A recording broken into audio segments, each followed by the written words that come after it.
Maraming salamat po sa pagtangkilik ng ating video. Hinihikayat ko po kayong mag-like and subscribe para ma-update kayo sa susunod na nakabanata. Tara at umpisahan na natin. At dahil doon, pareho silang lumabas ng classroom. Akala ko nandito ka sa bakasyon. Manalangin sabihin bakit ka ginagawa sa universidad na ito. Upang makakuha ng edukasyon syempre. Sa totoo lang dapat ako ang nagtatanong sa iyo ng katanungang iyan. Anong ginagawa mo dito? Sagot ni Gerald. Habang hindi nila partikular na nagtaglay ng anumang galit sa bawat isa, hindi gustong-gusto ni Warren ang pagiging paligid ni Gerald, at pareho ang naging kabaligtaran. Dahil pinag-uusapan na natin ito, lilinawin ko lang sa iyo ang mga bagay ngayon. Para sa mga nagsisimula, hindi lang ako ang nandito. Si Maya at ang ilan pa ay sumama sa akin. Hindi ko masabi sa iyo kung ano ang eksaktong ginagawa namin dito, ngunit kung alam mo kung ano ang pinakamahusay para sa iyo, mas mabuti mong panatilihing masikip ang iyong bibig pagdating sa amin. Ang aming pagkakakilanlan ay hindi maihahayag sa ilalim ng anumang mga pangyayari. Ito ang una at pangwakas na babala sa akin, kaya mas mabuti mong alalahanin iyan. Kapag natapos na siya sa kanyang paliwanag, tumalikod si Warren bago lumayo kay Gerald. Siguro nandito sila dahil sa isang misyon. Not that I really care, naisip ni Gerald sa sarili habang tumatawa ng mapait habang umiling. Pagbabalik pa lamang niya sa klase, naramdaman niya ang isang paghila sa kanyang manggas. Nang siya ay lumingon upang tumingin, napansin ni Gerald ang isang medyo mahiyain na batang babae, maamo na nakahawak sa kanyang manggas. Sa kabila ng pagiging mahiyain, medyo mahigpit ang hawak niya sa kanya. Hoy diyan, gwapo. Kasalukuyan kaming nangungulekta ng mga donasyon para sa charity. Hindi alintana kung magkano ang ibibigay mo, hindi kami magrereklamo. Sinusubukan lamang naming tulungan ang mga bata sa kanayunan na hindi kayang magbayad para sa kanilang edukasyon. Nang makita na siya ay nagboboluntaryo para sa isang walang pag-imbot na kadahilanan, si Gerald ay masama ang pakiramdam kahit na iniisip na tanggihan siya. Ano pa, halatang nakikipaglaban siya sa kanyang pagkamahiyain upang makalikom lamang ng mas maraming pondo para sa kawanggawa. Ang pera ay hindi gugugol din na masayang. Katulad ng Scotto Elementary, ang paaralang itinayo niya mismo, ang pera ay gagamitin para sa isang mabuting layunin. Tiniyak na ang pagbibigay ng donasyon ang tamang gawin, pagkatapos ay tumango siya sa tuwa ng dalaga. Magkano ang gusto mong ibigay? Tanong ng batang babae na nahihiya. Sa sandaling iyon, ilang iba pang mga batang babae na nagtatrabaho rin bilang mga voluntaryo ay nagsimulang dumapo sa kanya. Napansin nila na ang isa sa kanila ay nakakuha ng isang tao upang magbigay ng donasyon, kaya lahat sila ay may maliwanag na mga ngiti sa kanilang mga muka. Pumunta tayo na may 50,000 dolyar, sagot ni Gerald na may chuckle. Ano? 50,000? Ang lahat ng mga batang babae ay pantay na nagulat sa kanyang tugon. Ang mga kampanyang donasyon tulad nito ay karaniwan sa lahat ng mga pamantasan. Karaniwan silang naglalayo na tulungan ang mga mahihirap na mag-aaral na naninirahan sa kanayunan. Ang nasabing mga kampanya ay nagkamit upang makakuha ng isang suporta, at ang karamihan sa mga mag-aaral mula sa universidad na ito ay katulad na handang makibahagi sa pagbibigay para sa isang mabuting layunin. Habang ito ay totoo, ang karamihan ng mga mag-aaral ay magiging handa lamang na magbigay ng isang pares ng mga pera sa pinakamahusay, ang karaniwang trend ay mas mababa sa $100 bawat donasyon. Hindi naman sa nagrereklamo sila. Pagkatapos ng lahat, ang pag-iisip ang mahalaga. Gayunpaman, upang isipin na sila ay pinakita sa ngayon ng isang 50,000 dolyar na donasyon. Ang mga batang babae na ito ay nagtatrabaho ng husto upang mangolekta ng mga donasyon para sa hindi bababa sa kalahating buwan ngayon. Ito ang kanilang kauna-unahang pagkakataon na nakilala ang isang mapagbigay na mag-aaral. Mister, seryoso ka ba talaga sa pagbibigay ng 50,000 dolyar? Halos hindi makapaniwala ang mga batang babae sa tainga. Tumawa lamang si Gerald bilang tugon habang inilabas ang kanyang credit card, handa nang magbigay ng kanyang donasyon. Nang maipakita sa kanya ng transaksyon ang makina, sinimulan ni Gerald ang pagpindot sa mga pindutan nito nang walang kahit kaunting pag-aalangan. Isang resibo para sa isang transaksyon na 500,000 dolyar, inihayag ang makina sa isang robotik na boses. Ha? Ang mga panga ng lahat ng mga batang babae ay nakasabit ngayon. Carpy, sabi ni Gerald, pantay kasing gulat. Dahil nararamdaman niya ang higit na mapagpakumbaba kanina lamang, talagang nais niyang magbigay ng 50,000 dolyar na ipinangako niya. Hindi niya sana pinangarap na aksidenteng maitulak niya ang sobrang zero sa transaction machine. Ito ay isang pagkakamali sa kanyang ngalan. Sinisisi niya ito sa kanyang laging pagkahumaling kay Jasmine ng huli. Bagaman hindi niya eksaktong inisip ang pagkakamali, kailangan pa rin niyang mapanatili ang isang mababang profile sa universidad. Sir, parang nagkamali ka. Pupunta ako agad na gawin ang mga kinakailangang kaayusan. Ibabalik namin ang labis na halaga sa iyong account sa lalong madaling panahon. Baka malaya ka mamayang hapon. Kailangan naming pumunta sa pangunahing tanggapan upang harapin ito dahil kakailanganin nila ang iyong pirma upang aprubahan ang pag-refund. Humingi ng paumanhin ng husto sa isa sa mga voluntaryo. Magiging abala yan. Alam mo kung ano, kunin mo lang. 500,000 ito. Sabi ni Gerald habang umiling. Pagkatapos ng lahat, walang gaanong pagkakaiba sa pagitan ng 500,000 at 50,000 dolyar sa kanya. Ito ay isang solong digit lamang. Ang mga voluntaryo ay natigilan sa pagsasalita sa kanyang kilos ng labis na pagkamapagbigay. Pagkatapos ay nagpatuloy si Gerald upang tandaan ang kanyang pangunahing at klase. Isusulat pa lamang niya ang pangalan ni Marvin, nakita niya ang isang pangkat ng mga tao na lumalakad sa kanya na may mga kamera at recorder ng boses sa kamay. Tila sila ay isang reporter ng ilang uri. Dapat ay dumating sila rito matapos marinig kung magkano ang naibigay niya sa charity. Ang kanilang biglaang hitsura ay gulat na gulat sa kanya kaya aksidenteng nahulog ang hawak na ballpen. Hawakan mo. Mabuti na lang ako sa pagbibigay basta't sumunod ka sa isang solong panuntunan. Nais kong manatiling mahigpit na hindi nagpapakilala, sabi ni Gerald bago kaagad tumakbo. Ikita. Ngunit kahit hindi namin ito ipahayag, maaari pa ba naming magkaroon ng iyong pangalan? Tanong ng isang naguguluhang voluntaryo habang pinapanood siyang tumatakbo. Pasimpleng kinawayan ni Gerald ang isang kamay nang hindi man lumingon upang lumingon bago nawala sa ibang pasilyo. Nang nakaalis na si Gerald, ang mga ibang volunteers ay nasayangan dahil gusto rin nilang makita ang milyonaryo. Sinwerte lamang sila nang hindi nila naabutan ang malaking donasyon na naiwan ni Gerald. Ginamit sana nila ang pagkakataon para mas makilala siya. Sayang, dahil nang nalaman nila ang napakalaking donasyon na binigay niya, hindi na nila naabutan si Gerald. Nang matapos ito, umalis na ang mga volunteers. Habang nangyayari ito, may malakas na cheers ang naririnig galing sa loob ng classroom. Hindi ako makapaniwala. Nag-donate si Stella ng 4,200,000 dolyar sa charity ngayon, sigaw ng iba niyang kaklase. Napansin kasi ni Stella kanina na may donation campaign na nangyayari nang pumunta siya sa university. Nakikita naman niya na walang harm na mangyayari sa pagdonate, kaya ginawa niya ito. Habang ang donated sum ay parang wala lang sa kanya, hindi niya intensyong banggitin ang topic habang sila ay mag-uusap, nadulas ang kanyang dila at narinig ng kanya besties ang malaking halagang nilaan niya bilang donation. Ang impormasyon ay kumalat na parang apoy sa kanyang mga kaklase at hindi nagtagal bago ang buong klase ay nagulat. Lahat ng kanilang reaksyon ay nasa katwiran. Bagamat siya ay isang university student na pareho lang sa kanila, pero meron siyang kapabilidad na magbigay ng 4,500. Ano palalo, at halos lahat ng estudyante ay nagbigay ng napakaliit na halaga o ang iba ay hindi man lang nagbigay ng support sa charity. Kahit ano pa man ang kanilang reaksyon, hindi ito big deal kay Stella. Oo nga pala, di ba sabi ni Fabian na papasok siya ngayon? Bakit wala pa siya hanggang ngayon? Kakabalik niya lang sa Taekwondo Championship at nakakuha siya ng 2nd place. Alam mo ba yon? Sabi ni Isabelle habang nakasilip sa entrance ng classroom. Oo, hintayin mo na lang kasi, asar ni Stella. Humph! Paano na kasi? Kung hindi siya pumunta kaagad, baka yung iba dyan mag-isip ng kung ano-ano sa kanya, sabi ni Isabelle habang nakatingin sa direksyon ni Gerald. Habang sinasabi niya ito, ang pintuan sa classroom ay bumukas. Kuya Fabian. Nandito na si Fabian. Nang makita nila siya, halos lahat ng estudyante sa klase ay nagsimulang mag-anunsyo na nandito na siya nang may pag-aliw. Kuya Fabian. Bakit ang tagal mo? Malapit na mag-umpisa ang class, sabi ni Isabelle habang siya ay nakatayo rin sa tuwa.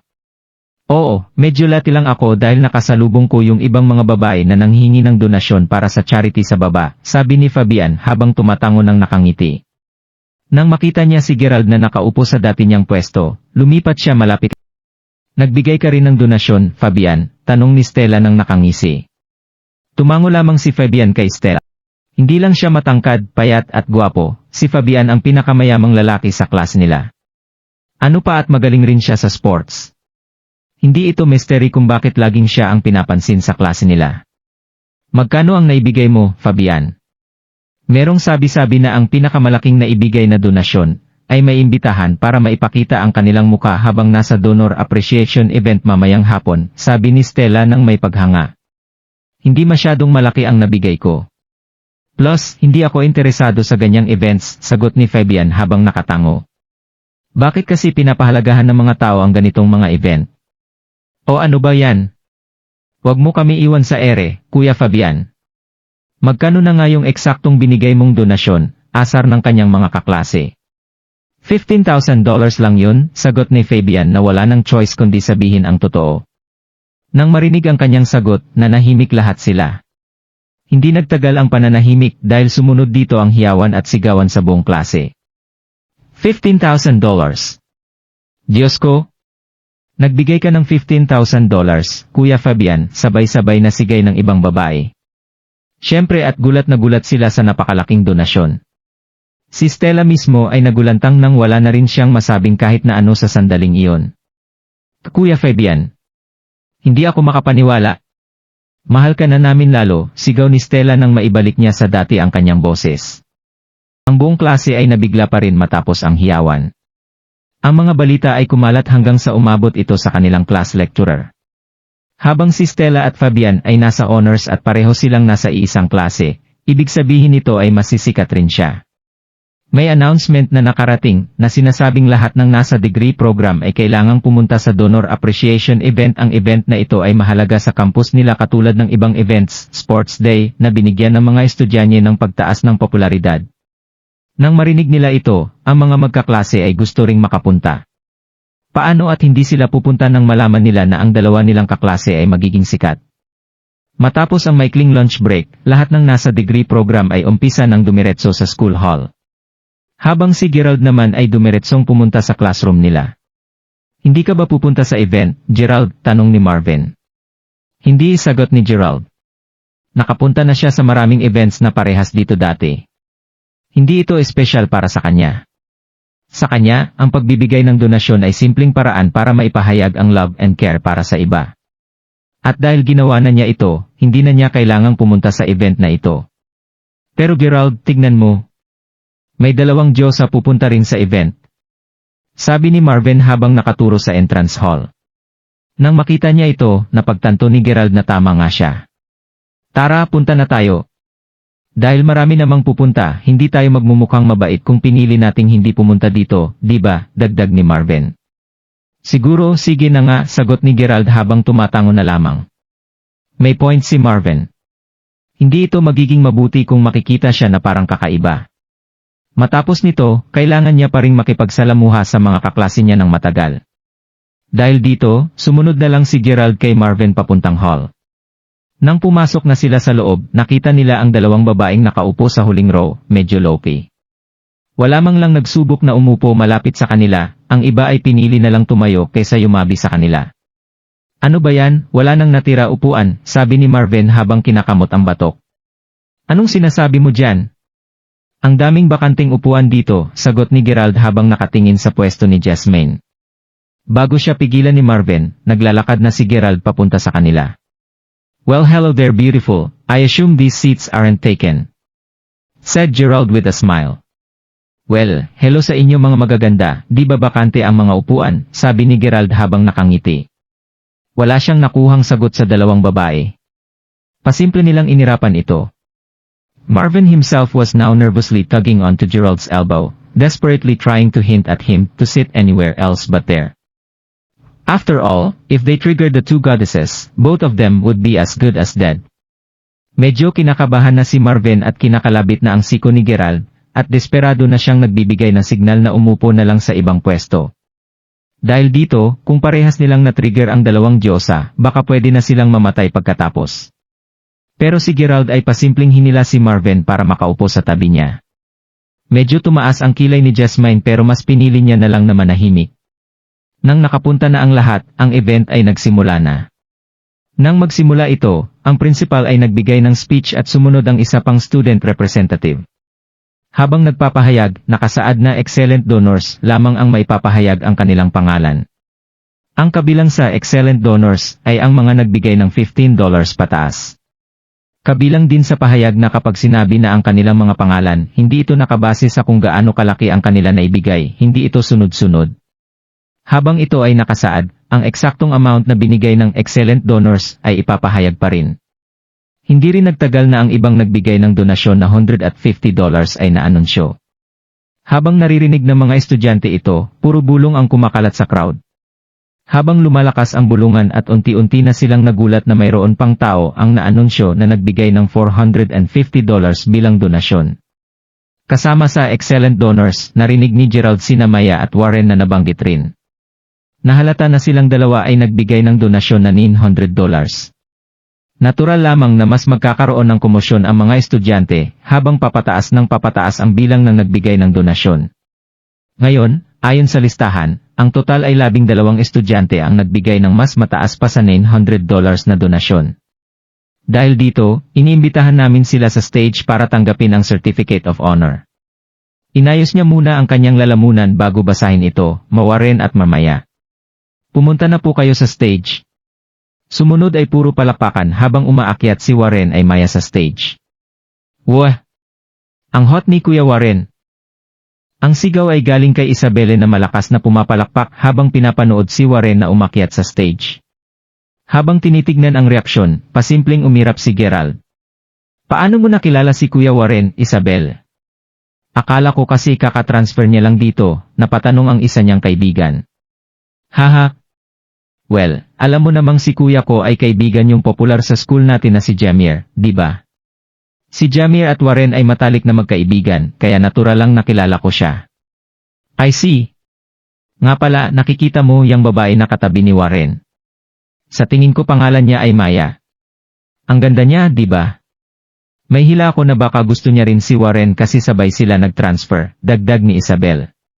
Habang si Warren ang nakakuha ng atensyon ng iba, sa isip niya, alam ni Isabelle na ang Kuya Fabian niya ang magiging star ngayong araw.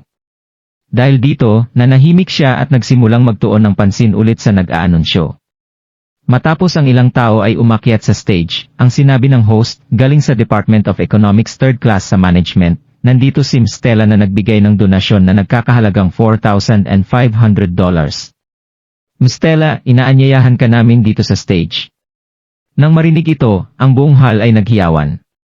Pati ang mga lecturers na nakaupo sa harap ay pinapag-usapan rin siya. Nang malaman niyang hindi hihinto ang hiyawan kaagad hanggat hindi siya tatabi sa ibang donors, tumayo kaagad si Stella at nagmadaling pumunta sa stage. Habang umaakyat, si Isabel ay hindi mapakali. Dahil malapit na ang kanyang Kuya Fabian na umakyat sa stage. Nang makapunta na sa stage, tumayo si Stella sa gitna nito at sininyasan ang mga tao sa unti-unting manahimik. Nang magkaroon ng pagkakataong magsalita, ang host na excited rin sa anunsyo, susunod, galing rin sa Department of Economics and Management's 3rd class, welcome natin si Fabian na nagbigay ng donasyon na tumataginting na $15,000. Fabian, akyat ka na dito sa stage. Habang pinapakinggan ito, ang buong hall ay nanahimik. $15,000. Ang sumunod ay napakalakas na hiyawan. Kasama dito ay parang kulog na palakpakan, buti na lang at hindi nabasag ang mga bintana sa hall. Ang lahat ng kanilang tainga ay pumintig sa grabe ng ingay. Malamang, may nagbigay ng donasyon na $15,000. Malamang magiging excited lahat ng tao. Diyos ko! Sobrang dami nun.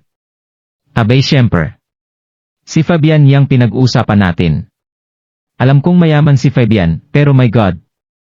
$15,000. Iba na yun. Habang nangyayari ito, halos lahat ng tao ay nagsisigawan at di pa rin makapaniwala. Si Isabel mismo ay tinatapik ang siko ni Fabian, at mas excited pa kaysa kay Fabian. Kuya Fabian! Kuya Fabian! Inanunsyo na ang pangalan mo. Nang makita niya ang reaksyon ng lahat, pasimpleng tumango si Fabian habang nakangiti. $15,000 lang naman to, bakit parang gulat na gulat lahat? Nang pinasok niya ang kanyang kamay sa bulsa, naglakad na si Fabian papuntang stage habang nagsisigawan ang mga babae sa kanya. Nang nasa stage na siya, may inanunsyo pa ang host na merong dalawang napakalaking donasyon. Dalawang babae sa 4th class ang nagbigay na donasyon na $23,000 bawat isa. Pero hindi na binanggit ng host ang kanilang pangalan, pati na rin ang pag-imbita papunta sa stage. Alam na ng iba kung sino ang dalawang nagbigay ng ganoon donasyon, at lahat ng tao sa hall ay pasimpleng lumilingon sa dalawang babaeng nakaupo sa last row. Alam nilang lahat na si Jasmine at Mandy ang donors. Kahit na mas malaki ang donasyon nila kumpara kay Fabian, ang hiyawan ng mga tao ay hindi kasing lakas ng sa kanya. Dahil alam ng lahat sa Salford University na mayaman sila. Alam rin nila na marami ng kontribusyon ang dalawa dati. Habang alam na ng lahat ang donasyon nila, nawala na ang pagkagulat ng mga tao, pero nagpalakpakan pa rin sila dahil ang kontribusyon nila ay para sa nakabubuti. Nang makaabot sa pang-12 estudyante, medyo nawawala-wala ang host. Medyo bago ito. Itong estudyanteng nagbigay ng pinakamataas na halaga, sinulat niya lang ang kanyang klase at kung anong department siya galing. At dahil hindi niya binigay ang pangalan niya, respetuhin na lang natin ang desisyon na mananatili siyang anonymous. Pero sana mahiyawan pa rin kayo kapag inanunsyo ko na ang kanyang klase. Saan kaya siya galing na klase? Magkano kaya ang nabigay niyang donasyon, dagdag ng ibang mga estudyante? Lahat ay nakatuon sa huling anunsyo, lalo na sina Fabian, Stella, Maya, at Warren na nagtitinginan sa stage habang hinihintay ang anunsyo. Parehas na galing sa Department of Economic and Management's 3rd class, ang top donor ay nagbigay ng tumataginting na $500,000, sigaw ng host. Ang reaksyon ng mga estudyante sa anunsyo ay parang nagulantang at nagulat sa narinig nila. $500,000. Isipin natin na kasama sa konsiderasyon na ang donasyon ni Fabian na $15,000 ay nasa tuktok na. At matapos ipagsama ang donasyon ng dalawang diyosa, ang total ng binigay nila ay hindi pa rin papatalo sa buong halaga na binigay ng top donor sa charity. $500,000, buong malutong na pera, ang ganoong halaga ay madaling umabot sa kisame ng hall na to. Hindi lang mga estudyante ang nagulat. Pati mga leader ng school at lecturers ay nagsipagtayuan sa kanilang mga upuan, puro palakpakan at puno ng gulat. Habang nangyayari ito, sina Warren at Maya ay busy na sumisilip kay Fabian at Stella. Parehas na si Fabian at Stella ay nagulantang. Isa sa mga kaklas nila ang nagbigay ng $500,000 na donasyon. Narinig mo yun, Isabel? Ang top donor ay isa sa mga kaklase natin, sigaw ng ibang mga kaklas ni Isabel. Narinig ko. Pero sino kaya yun? Sagot ni Isabel. $500,000. Hindi yan maliit na halaga, kahit sa mga mayayaman na pamilya. Nang mapuno sa galak ang buong hall, si Jasmine at Mandy ay nakatitig sa isa't isa nang may gulat pa rin. Habang sila ay bihira makipag-usap sa ibang estudyante, sa regular man o sa union na klase, alam na alam nila ang background ng iba nilang mga kaklase. Halimbawa na lamang ay si Marvin Wadley. Kahit na dalawa sila ay hindi nakikipag-usap dati, ang dalawang babae ay nakita siya bilang isang kaklase at tinutulungan sila sa mga dating okasyon. Habang si Marvin ay hindi naman kakaiba tulad ng kanyang ama na nakakaranas ng iba-ibang problema, kahit na nagtatrabaho siya bilang illegal tour guide, nito lang, ito ay dahil sa sikretong imbensyon ni Jasmine. Pruweba ito kung papaano nila nalalaman ang background ng mga kaklase nila. Isa rin kung bakit sigurado silang wala sa mga kaklase nila, na hindi kasama sa stage, ang may kapabilidad na magbigay ng donasyon na nagkakahalagang $500,000. Fabian at Stella, pareho kayong nasa 3rd class, di ba? Ang top donor ay isa sa mga kaklase niyo lamang, sabi ng host habang nakatingin sa dalawang estudyante. Pero wala sa klase namin yung may ganyang kalaking pera para gawing donasyon, di ba? Tanong ni Stella. Sa tingin ko. Teka, mayroon chance na baka tatay ko yung nagbigay ng donasyon. Kasi isa siya sa mga nagsabi sa akin tungkol sa fundraising event una pa lang sigaw ni Fabian habang naiisip ang posibilidad. Dahil humupa na ang hiyawan at naging bulong-bulungan na kung sino talaga ang top donor, ang buong hall ay biglang nanahimik at narinig ang sigaw ni Fabian na posibilidad lamang. Lahat tuloy ay nakatingin sa kanya, pati na rin si Maya. Bago siya matransfer, marami siyang naririnig na popular jokes galing sa Department of Economics and Management. Nandyan si Jemir galing sa last batch, Fabian sa recent batch, at meron pa si Wyatt. Lahat naman sila ay ipinanganak na mayaman. Well, bakit di mo tawagan tatay mo para magkasiguraduhan na, sabi ni Maya. Sige, better na tanungin mo na siya. Tawagan mo na, Fabian, sabi ng ilang higher-ups sa eskwelahan. Nang marinig niya ito, kinuha ni Fabian ang kanyang phone at tinawagan na ang kanyang ama. Habang tinatawagan niya ang ama niya, ang lecturer ng third class ay naglakad sa kanyang mga estudyante nang nakangisi. Habang naghihintay, saan ang mineral water na binuhat dito kanina? Pwede bang makisuyo at kunin mo muna, sabi ng teacher habang nakatingin kay Isabel. Ah! Excited na ako at nakalimutan kong kunin yung tubig, sagot ni Isabel habang hinampas ang kanyang noo. Sige kunin mo, siguro mga 6 na kaklase mo para buhatin ang mga bote dito. Saan si Marvin ay Gerald? Tanong ni Isabel habang tumitingin sa madla, hinahanap ang dalawa. Ay, nagtago sila sa pinakakanto, sabi ng babae na nakaturo sa direksyon nila. Sabi ko sa inyong dalawa na buhatin nyo yung mga bote kanina pero nakalimutan nyo. Ngayon, kailangan ko pa maghanap ng 4 pang kaklase natin para tagabuhat. Wala ba kayong magawang matino, sabi ni Isabel habang galit na galit sa dalawa. Bago pa sila sumagot sa kanya, iniwan niya ang dalawa at sinigawan niya rin ang 4 na tutulong sa kanila sa pagbuhat ng tubig. Si Gerald ay hindi na stranger para sa kaklas niyang si Isabel. Sa mga babaeng tulad niya, lahat ng mga lalaki maliban sa kanyang nagugustuhan ay hindi talaga sapat para sa kanya. Pero ang approval niya ay parang wala lang para kay Gerald. Dahil magmumukha siyang masama kapag hindi niya inabot ang mga tubig, umalis na sila Gerald at Marvin sa hall. Sa isip niya, napapabuntong hininga si Gerald dahil hindi nabanggit ang kanyang pangalan bilang top donor. Habang si Mandy naman ay may naramdamang kakaiba habang tinitignan si Gerald at Marvin na umaalis sa hall. Hey, Jasmine! Kanina si Gerald nakasalubong ko, medyo bumilis tibok ng puso ko. Hell, sa isang segundo, inisip ko na dito lang siya sa tabi ko. Ano kaya tong nararamdaman ko? Hindi naman kami masyadong nag-usap, pero bakit parang pamilyar yung nararamdaman ko, bulong ni Mandy. Gets ko yung ibig mong sabihin. Habang nakabihis siya na parang regular na tao lamang, pero parang hindi. Hindi pa natin kasi alam kung ano background niya. Sagot ni Jasmine habang tumatango. Habang pinag-uusapan pa rin nila si Gerald, ang 6 na lalaking nagbuhat ng mga bote ay kababalik lang sa hall. Inutusan rin silang ibahagi ang mga tubig sa school authorities at ilang workers na kasama sa event. Habang bumalik sila ng may hawak na mga bote, ang mga school authorities at workers ay hindi na nauuhaw. Siguro dahil tinatawagan pa rin ni Fabian ang tatay niya. Si Isabelle ay nasa tabi na niya sa stage, kahit na wala namang connection ang tawag. Nang matapos na ang tawag, nadismaya lahat ng nasa hall. Hindi pala galing sa tatay ni Fabian ang malaking donasyon. Pero sino nga ba yon? Dahil sa nalamang hindi pala sa tatay ni Fabian galing ang malaking donasyon, mas lalong nakiusyoso ang mga audience. Nang malaman ni Fabian na hindi pala ang tatay niya ang nagbigay ng malaking donasyon, bumaling siya ng tingin kay Stella, baka tatay mo yung nagbigay ng donasyon, Stella. Parang gusto niya kasi ang event na tulad nito, di ba? Tumango si Stella at sinabing, sige, para sigurado, tawagan ko si Papa. Habang lahat ng atensyon ay nakatuon naman kay Stella, may biglang umatungal na lumipat bigla ang atensyon doon. Ang taong biglang umatungal ay walang iba kundi si Marvin. Mayroon kasi siyang hawak-hawak na mga bote habang binabahagi ni Gerald ito. Sa kasamaang palad, may babaeng nakagown na bumalik sa hall na biglang natamaan nito si Marvin. Hindi kinaya ni Marvin hawakan lahat ng bote dahil dito nalaglag ang iba sa sahig. I'm so sorry. Hindi ko sinasadya, ani ng babae na nabigla sa mga pangyayari. Okay lang. Mauna ka na muna para sa unahin mo muna errands mo, sabi ni Gerald habang pinipulot nila ni Marvin ang mga nalaglag na bot. Habang pinupulot ni Gerald ang mga bote malapit sa row ng mga estudyante, may babae, na malapit sa mga bote, ay inabot ito sa kanya.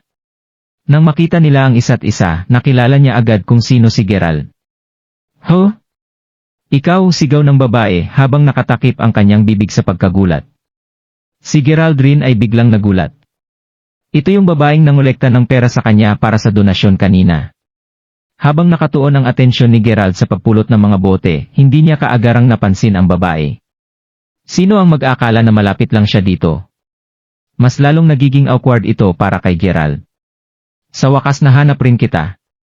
Pwede ko bang malaman ang pangalan mo, sigaw ng babae, na hindi napapansin na malakas na pala ang boses nito. Anong nangyayari dyan? Luis, sabi ng higher-ups sa event na medyo naiinis.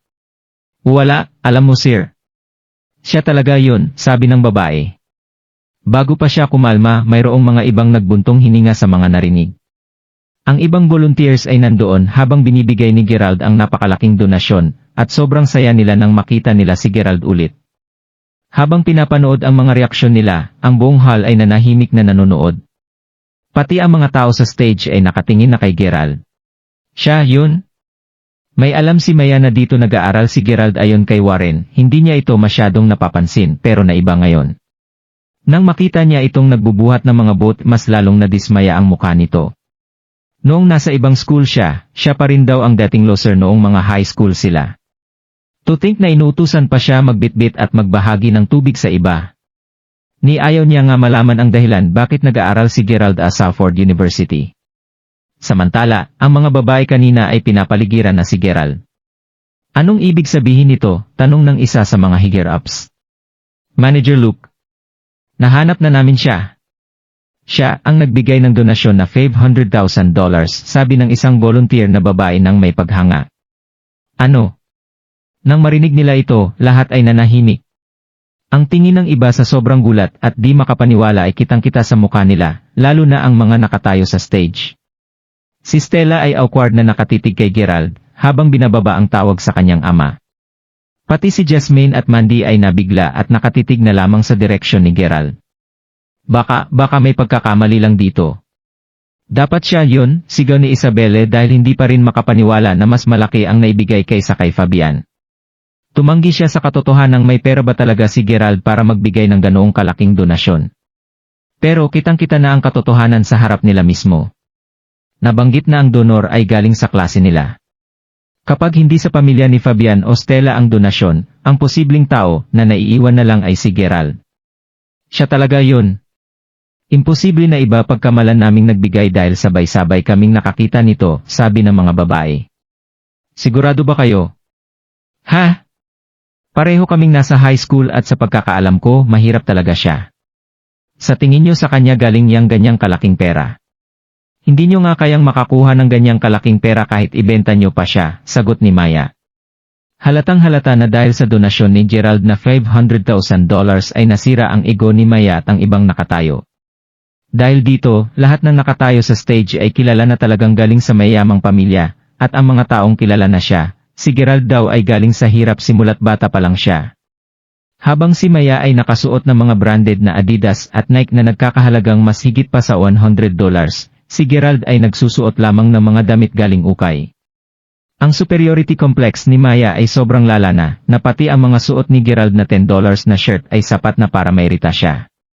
Habang si Maya ay nagbigay ng $900 sa event na ito, para sa kanya, si Gerald ay may kapabilidad lamang na magbigay ng 50 cents o mas mababa pa dito.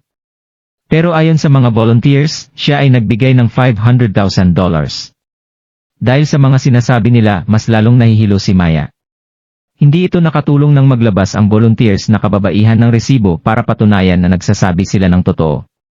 Paano to naging posible? Paano siya yumaman, isip ni Maya sa sarili niya. Habang pinagsisikapan ni Gerald na ilihim lamang ang kanyang pagkatao, alam niyang wala na siyang magagawa sa puntong ito. At pati mga event workers ay sinisinyasan siyang umakyat sa stage nang may malaking respeto sa kanya. Si Fabian, na unang nakapwesto sa sentro ng stage, ay tinutulak patagilid ng mga volunteer girls para magkaroon ng space para kay Gerald. Biglang namula sa hiya ang mukha ni Fabian, at ang mukha rin ni Isabelle ay namula dahil sa galit nang makita ang kanilang reaksyon. Ikaw. Bakit ka kasi nagbigay ng ganoong kalaking pera, sabi ni Isabelle nang may galit habang nakaturo kay Gerald. Tama? Hindi ko alam kung saan galing yang pera nang yan, pero sana ginastos mo na lang para magmukha kang mayaman kahit papano. Dagdag ni Maya na may dismaya. Naramdaman niya na kaog hindi niya ito sinigawan, baka mas lalong bumaba ego niya. Nang marinig lahat ng sinasabi nila, si Gerald ay nakatingin ng masama, at ang galit ay kumukulo sa loob niya.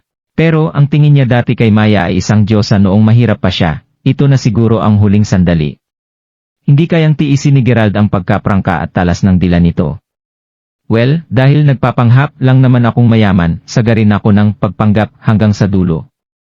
Alam mo, dagdagan ko pa ng $150,000 sa unang $500,000 inanunsyo ni Gerald nang nakangisi. Ano? Matapos marinig ito, lahat ay lubos na nabigla. Na parang hindi pa sapat ang $500,000. Ang taong ito ay nagbigay ng tumataginting na $650,000 sa charity. Sa puntong ito, lahat ng kaklase ni Gerald ay mulat na mulat sa nangyari. Napakahirap isipin para sa kanila na ang simpleng tao na ito ay sobrang mayaman na tao pala. Habang ito ang reaksyon ng mga kaklase ni Gerald, napawi ang katahimikan nang biglang may naghiyawan sa ibang third year class. Nang marinig ito, sumunod naman ang mga hiyawan at palakpakan. Nang mawala ang pagkagulat nila, ang workers ay nagmadali umakyat sa stage para maproseso ang ikalawang donasyon ni Gerald. Lahat ng mga tao sa hall ay nakatitig na lamang kay Gerald na may paghanga. Ang pagmamayabang ay hindi niya talaga style, minsan kailangan talaga ipagmayabang. At saka, mayroon siyang aktwal na rason kung bakit kailangan niyang ipagmayabang ito. Nang tumingin siya sa reaksyon ni Maya at Isabelle, naramdaman ni Gerald ang tuwa sa sarili niya. Nang matapos na ang transaksyon, ang bawat workers ay nakipagkamayan kay Gerald. Samantalang si Fabian naman ay pasimpleng nagdabog matapos matanggap ang kanyang certificate. Sobrang sayang ang $15,000. Sinong makakahula na sobrang yaman pala niya, Jasmine? Nang inanunsyo na may nagbigay na $500,000, hindi rin ako makapaniwala. Ngayon at dinagdagan niya pa na $150,000, syempre mapapaniwala na ako na siya na talaga nagbigay ng napakalaking donasyon, bulong ni Mindy habang nakatitig kay Gerald na may paghanga. Sobrang hirap isipin, parang hindi simple ang kanyang background na sa unang akala natin. Kailangan mas maging maingat tayo simula ngayon. Sagot ni Jasmine. Humph. Kuha na lang tayo sa pamilya natin ng mag-imbestiga sa kanya, sagot ni Mandy.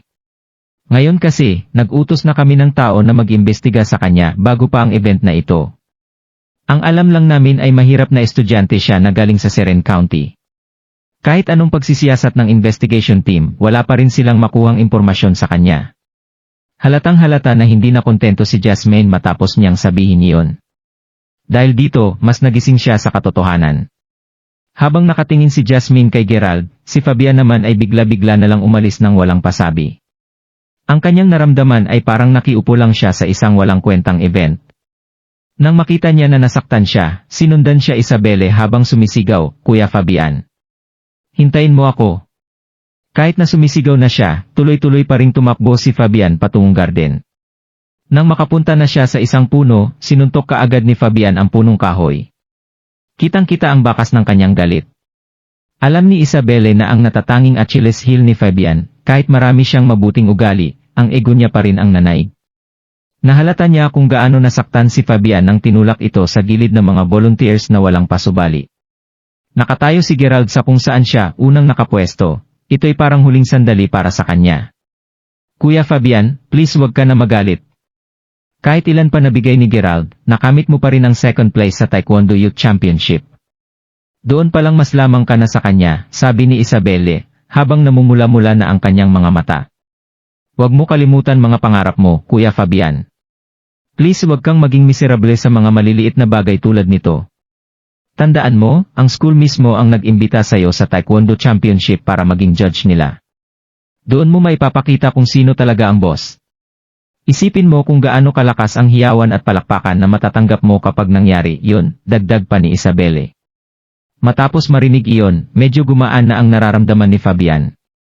Tama siya. Kapag nakamit na niya ang pagkakataong sumikat, mas magiging pride siya sa klase nila. Walang humpay na hiyawan at palakpakan at paghanga ang nakahintay sa kanya, at sa kanya lang. "Bakit ka pa namomroblema sa isang mababaw na issue, Fabian?" naisip niya sa sarili. "Naiintindihan ko na ngayon. Maraming salamat, Isabelle." Habang totoo nga na medyo okay na ang kanyang nararamdaman, umalis pa rin si Fabian na may miserabling baka sa kanyang mukha. Kahit na anong sabi pa ni Isabelle, ang pride niya ay nasaktan pa rin ngayong araw. Nang matapos na ang event, umalis na rin si Gerald kasama si Marvin. Habang naglalakad sila, may biglang naalala si Marvin. Nang walang pasabi, tumingin siya sa paligid niya at biglang pumunta sa malapit na shop. Nang lumabas na siya, bumili siya ng samut-saring pagkain. Ano to?" Gutom ka na naman ulit, tanong ni Gerald habang nakatingin sa samot-saring pagkain na binili ni Marvin habang nakangiti. Hindi to para sakin. May papagbigyan ako nito, makakasalubong ko na rin naman siya, gusto mo ba akong samahan? Taning ni Marvin na may kasamang ngisi sa kanyang muka. Oh? Kanino mo naman balak ipamigay lahat yan? Tanong ni Gerald habang nakangiti. Nararapat lang naman magtanong-tanong si Gerald dahil ngayon niya lang nakita ang ganitong side ni Marvin. Haha, sa ating dalawa lang to, may crush akong babae. Galing siya sa Taekwondo Society, kaya may tournament na mangyayari. Dahil puro training siya, naisip ko na bilhan siya ng mga pagkain para hindi siya magutom, sagot ni Marvin, na abot tenga ang ngiti. Matapos marinig ito, masaya si Gerald para kay Marvin. Habang isa si Marvin sa matatalinong tao, ang nararamdaman nito ay simple at totoo pa rin. At dahil close naman silang magkaibigan, naogdesisyonan ni Gerald na makisingit na lang. At nakarating na sila sa Taekwondo Society. Sa loob nito, maraming tao ay busy na nag-insayo. Tumitingin sa kanyang paligid habang yakap-yakap ang pagkaing ipinamili, natagpuan na agad ni Marvin ang hinahanap niya. Ang babaeng hinahangaan niya ay sobrang ganda. Hahaha. Tignan mo kung sino nandito, Rockwell. Si Taba may dala na namang pagkain para sayo, sagot ng ibang members na mas maagang nag-insayo. Napahinto sila nang makita nila si Marvin at Gerald na pumapasok. Ang members na nagsabi nito ay bigla-biglang tinuturo si Marvin at inaasar ito. Napagtanto ni Gerald na hindi lahat ng tao ay nakikita si Marvin bilang isang kaibigan. At nahalata niya rin na wala ring pumapansin sa kanya. Grabe yung dedikasyon niya. Sino pa kaya yung kayang gumawa ng ginagawa niya sa'yo araw-araw, Rockwell? Halika na at maging girlfriend ka na niya, asar ng mga babae kay Rockwell. Maganda naman talaga si Rockwell, kaya nainsulto siya nang marinig niya ang mga asar ng ibang babae. Sa halip na magakit sa mga asar nila, mas nagalit siya sa mataba at maliit na si Marvin, habang tinititigan ng masama. Marvin, hindi ba sinabi ko na sa'yo na huwag ka na pumunta dito? Nandidiri at nairita ako sa presensya mo, sigaw ni Rockwell. Pero Rockwell, nag-aalala lang ako kasi baka ma-overtrain ka. Makakatulong kahit ang konting pagkain para mabalik ang energy mo sa training, sagot ni Marvin habang inaabot ang pagkain para maabot niya. Ang natatanging sagot lang na natanggap niya ay ang hindi pagsalo sa pagkain at bigla itong nalaglag sa sahig. Hindi ko kailangan niyang mga pagkain mo. Sinabi ko na sayo ng paulit-ulit na huwag ka na pumunta dito. Umalis ka na nga. Kitang-kita na nagulat si Marvin sa mga pangyayari, at habang tumatagal, mas lalong nagagalit si Rockwell. At dahil dito, pinalibutan sila ng mga tao. Lahat sila ay nagbuo kay Marvin. Kailan ka naging ganyan, Rockwell? Hindi naman ganyan trato mo sa akin noon, sabi ni Marvin, na halos maluha-luha siya nang makita niya ang mga pagkain na nakakalat sa sahig. Baliw ka na ba talaga? Sinabi ko na umalis na kayo, sigaw ni Rockwell habang tinutulak siya. Dahil sa gulat, nawalan na ng balanse at bigla pumaikot si Marvin. Hanggang nga sa sumubsob ang kanyang muka sa sahig. Hahaha. Tignan niyo siya. Para siyang pagong na nalaglag. Tignan niyo ang liit ng binti niya. Ha? Sige, napapaisip kami na bakit ang lalaking tulad mo gustong-gustong kunin si Rockwell. Nananaginip ka lang pre, panaginip lang. Hindi ko po rin alam bakit si Rockwell. Mga kasama niyang babae biglang huminto habang nagsasalita siya, na parang umaapak sa bomba. Sawa na akong nakikita ka araw-araw, sigaw ni Rockwell habang sinisipa ang mga pagkain ni Marvin bago pa siya lumingon. Hoy, hindi ba parang sumusobra ka na, sigaw ni Gerald. Awari ka ba kung gaano nag-aalala si Marvin habang nag-insayo ka? Ang gusto niya lang naman ay best para sayo. Kahit na hindi mo siya gusto, anong karapatan mong tratuhin siya ng ganyan, dagdag ni Gerald, habang lumalakas ang kanyang boses. Wala ka namang pakialam. Tatratuhin ko siya kung ano gusto kong trato sa kanya. At isa pa, siya nga't yung namamahiya sa akin dito. At ikaw? Bakit ka pa nandito? Umalis ka na rin. Dahil sa kanyang galit, susundan pa sana ng mga suntok ni Rockwell si Marvin pero mabilis na pumunta si Gerald sa harap nito at tinulak siya nito. Galit na galit, bigla na lamang sinipa ni Rockwell si Gerald sa may dibdib. Hindi inaasahan ni Gerald na sobra pala mamisikal ang babaeng iyon at bigla na lamang siyang nalaglag. At dahil dito, napagtanto na ni Rockwell na grabe na ang ginawa niya sa dalawa. Alam niya na mayroong malaking crush si Marvin sa kanya. Pero pinahalata niya sa kanya na hindi niya gusto si Marvin, kaya bakit pa rin siya nangungulit. Ang bawat babae ay may ego na pinapanatili kapag pumapasok sa mga relasyon. Kapag siguro nakatanggap si Raquel ng ganoong trato sa mas poging lalaki, siguro hindi siya mainis dito. Pero si Marvin ay may ibang storya. Pero sa ibang tao, mayroon na siyang masamang imahe kung magiging prangka lamang siya dito. Matapos mapahiya sa harap ng maraming tao, sisipain na niya sana siya sa pintuan kung hindi pa siya aware sa ginagawa niya. "Kakuya Gerald," sigaw niya habang tumatakbo si Gerald papunta sa kanya. Habang si Gerald ay gusto pang makipag-away kay Raquel, nahalata ni Marvin na pinapalibutan na sila ng mga members ng Taekwondo Society. Natatakot na baka mapahamak na naman si Gerald dahil sa kanya, hinila na lamang siya ni Marvin papalayo sa lugar na iyon. Ang dalawa ay patuloy na naglalakad hanggang sa punta sila sa garden na malapit lamang sa labas ng kanila campus. Nang may makita silang maupuan, bigla na lamang umiyal si Marvin at sinabing, "Kasalanan ko to lahat, Gerald. Nang inatake ka ni Raquel, please ako na lang sisihin mo. Kasi ako naman talaga ang nagpahiya sa kanya sa harap ng maraming tao." Kahit na hindi niya inaasahang sisipain siya sa dibdib ni Raquel, mas pinili na lang ni Gerald manahimik. Dahil nakikita niya ang dating siya kay Marvin. Dati, willing siyang mabugbog para lang maging safe si Xavier. Nang maintindihan niya ang sakit na dinanas ni Marvin, tinapik ni Gerald ang likod nito at sinabing, "Sige na, sige hindi na. Simula ngayon, focus tayo kung paano huminto ang pagluha mo. Pero, sinabi mo kanina na maayos yung relasyon nyo sa isa't isa. No offense, pero yung nangyari kanina, kabaliktaran ng maayos. Well, sa totoo lang nasa good terms kami dati. Parehas kaming lumaki ng sabay. Pero nang nag-college na si Raquel, biglang grabe ang pinagbago niya. Nagkwento na si Marvin kay Gerald patungkol sa past nila ni Raquel. Parehas silang friendly dati, at umabot sa puntong laging pinapagtanggol ni Marvin si Raquel kapag may bully sa school nila. Ang pinakamalalang nangyari kay Raquel ay noong 4th year sila. Dati, laging hinaharangan ng mas matatandang students kapag dumadaan si Raquel. Dahil immature ang mga kabataan noon, ang mas matatandang students ay nagsulat ng love letter para kay Raquel para magkagusto si Raquel sa kanila.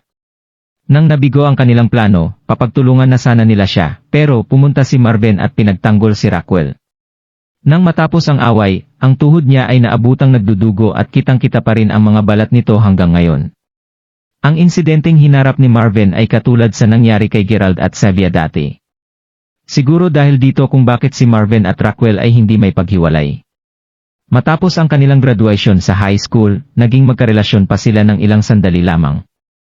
At sa mga oras na iyon, may nahalata na si Marvin na nagbabago sa ugali ni Raquel. Lumala ng lumala na gusto nang magtago ni Raquel sa kanya. Umabot pa sa puntong sinabi niya sa iba na hindi talaga sila magkarelasyon. Isang araw, sinabi ni Raquel na gusto na niya munang lumayo sa kanya.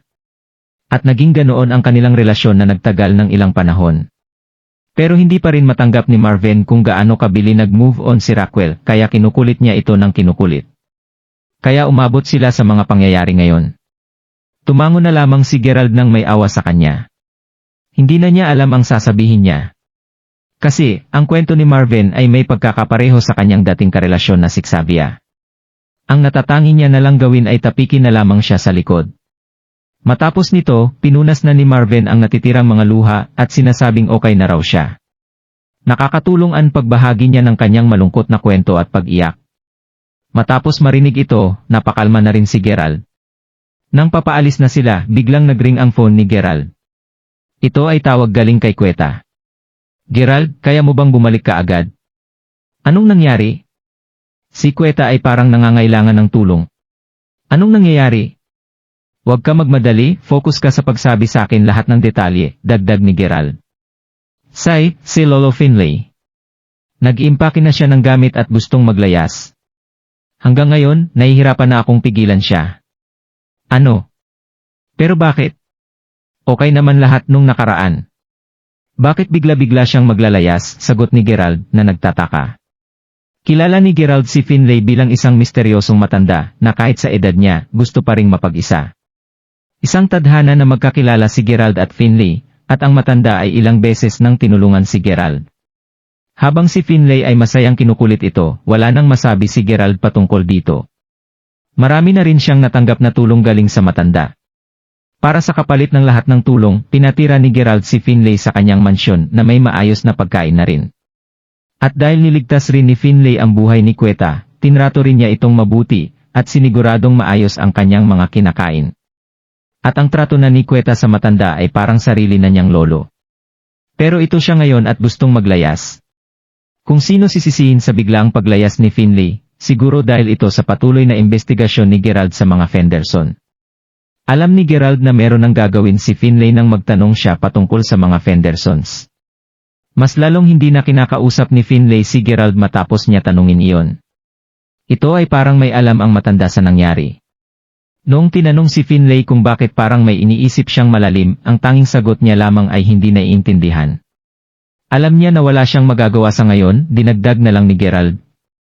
Sige, wag na kayo masyadong mag-alala muna. Sa ngayon, babalik muna ako at ako magtatanong sa kanya ng personal. Iniwan na muna ni Gerald si Marvin.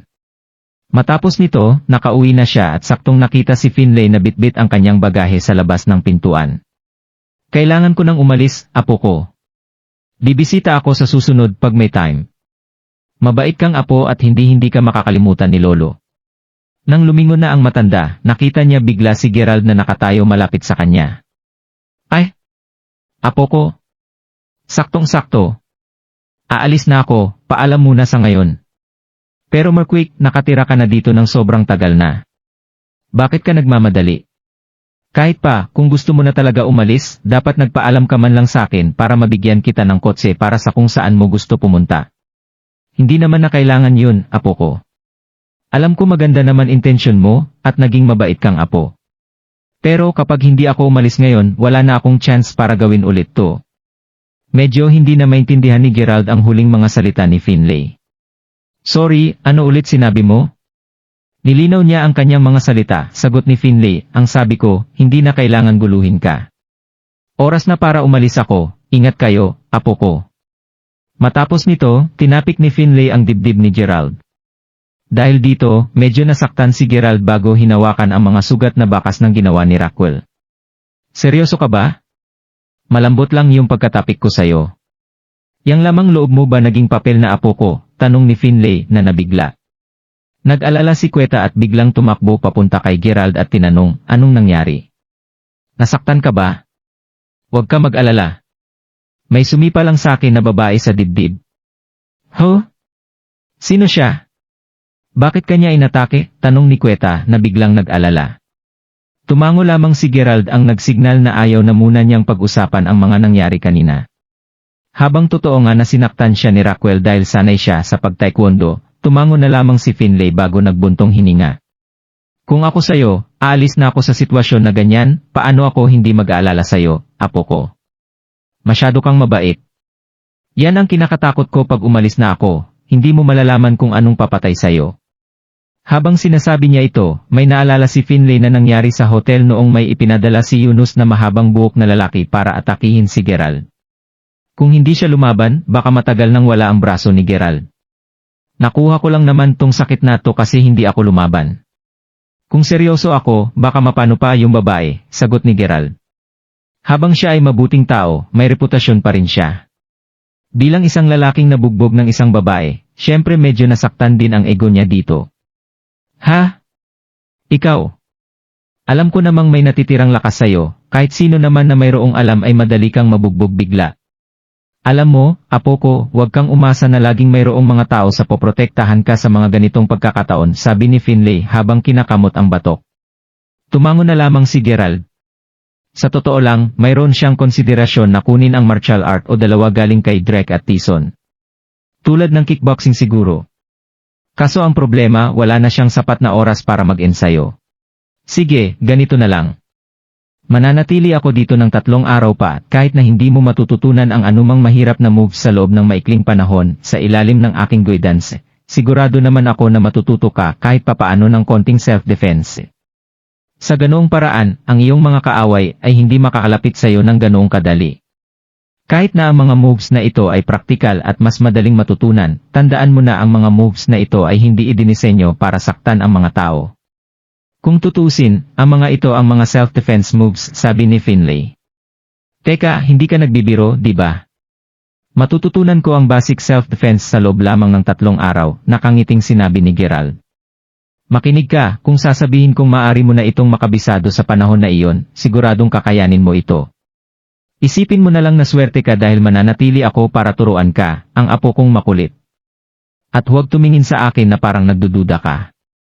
Kung hindi ka naniniwala sa akin, subukan mo akong suntukin sa lahat ng lakas na meron ka, sabi ni Finlay habang kumakaway kay Gerald na lapitan siya.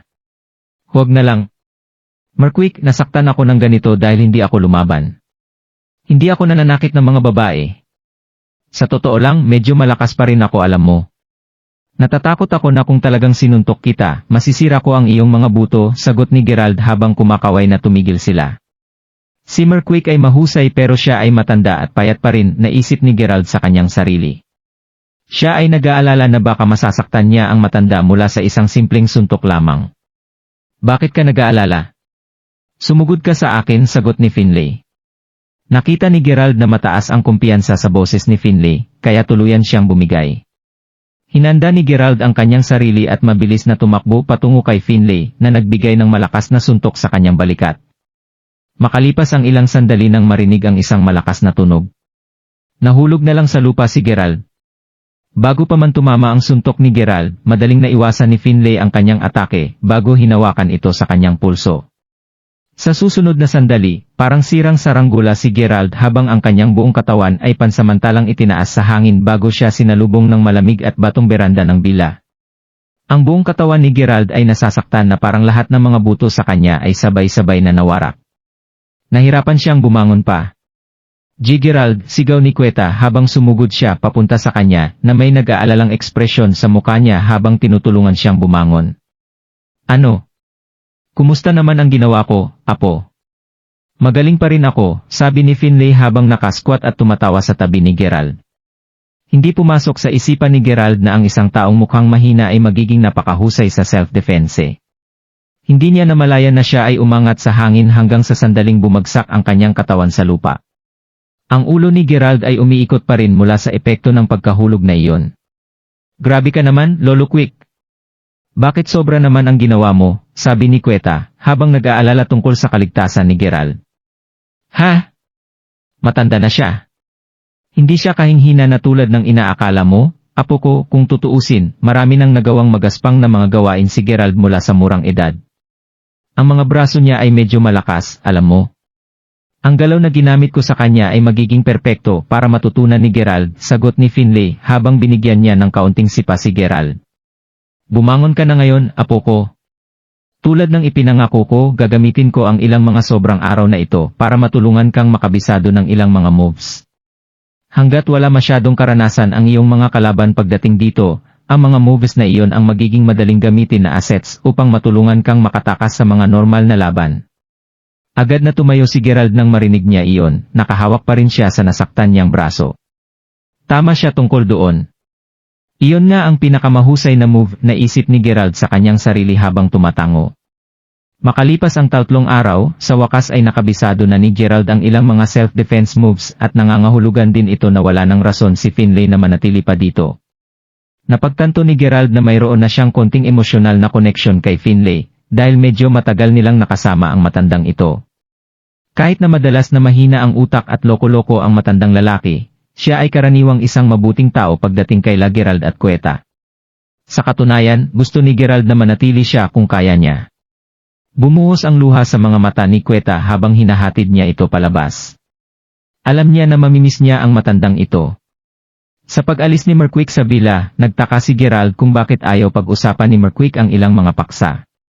Gayunpaman, nakita niya na seryosong pinanghahawakan ng matandang lalaki ang kanyang mga lihim, kaya itinago lamang ni Gerald ang tanong sa kanyang sarili pansamantala. Sa pagkawala ni Finlay, oras na ngayon para sa kanya na ituon ang lahat ng kanyang lakas sa pagsisiyasat sa Fendersons. Kinabukasan, habang si Gerald ay papasok sa campus kasama si Marvin, pareho silang nakabunggo nila Warren, Maya, at 3 iba pang mga babae. Gayunpaman, dinaanan lang sila ni Gerald at tinatrato si Maya na parabang siya ay isang tao na hindi niya kakilala. Ikaw, Gerald Crawford. Bumalik ka dito, ngayon din, sigaw ni Maya sa sobrang galit. Kumulo ang dugo niya nang mapagtanto niya na sinasadya ni Gerald na hindi siya pansinin. Sino ka para hindi ako pansinin? Naisip ni Maya sa kanyang sarili. Anong kailangan mo? Alam ni Gerald na magulo ang nararamdaman niya para kay Maya, kaya naisip niya na ito ay sapat na dahilan para hindi siya pansinin. Bukod pa dito, naintindihan niya kung bakit siya mababagabag na makita siya, ngayon na mas mayaman siya kaysa kay Maya.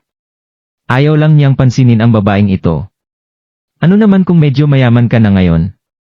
Hindi iyon magandang dahilan para hindi mo ako pansinin.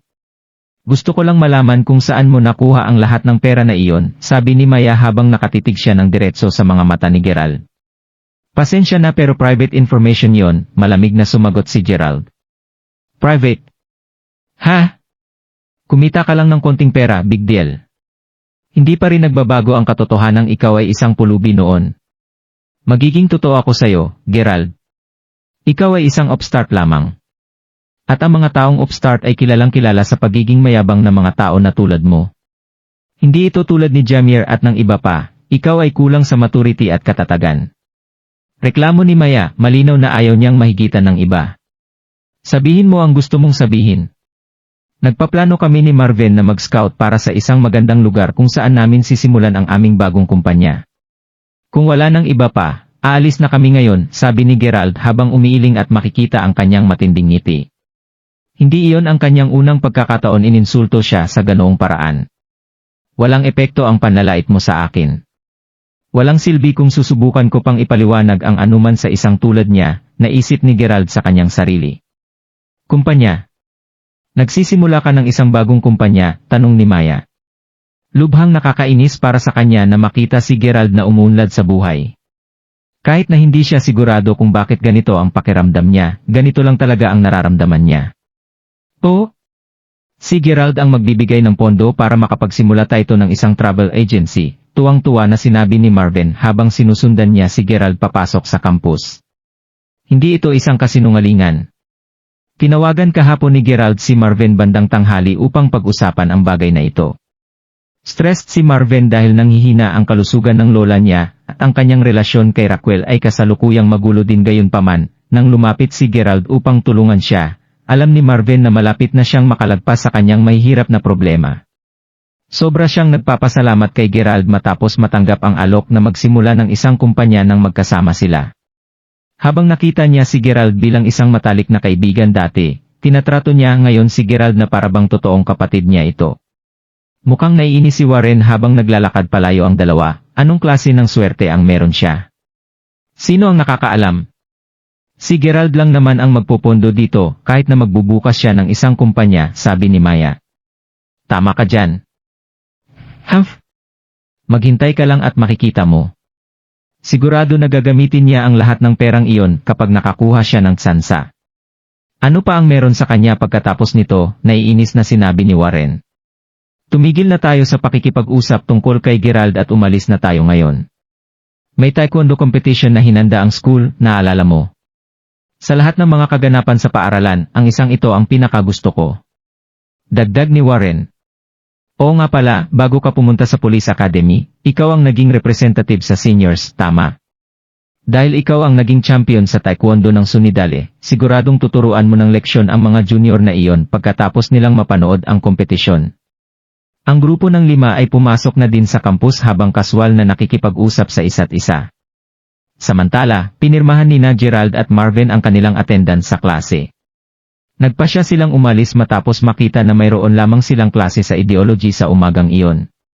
Pagbaba nila ng hagdan, naisip ni Gerald kung bakit handa niyang tulungan si Marvin. Siguro ay may kinalaman ito sa kung gaanong nakita niya ang kanyang sarili sa Marvin.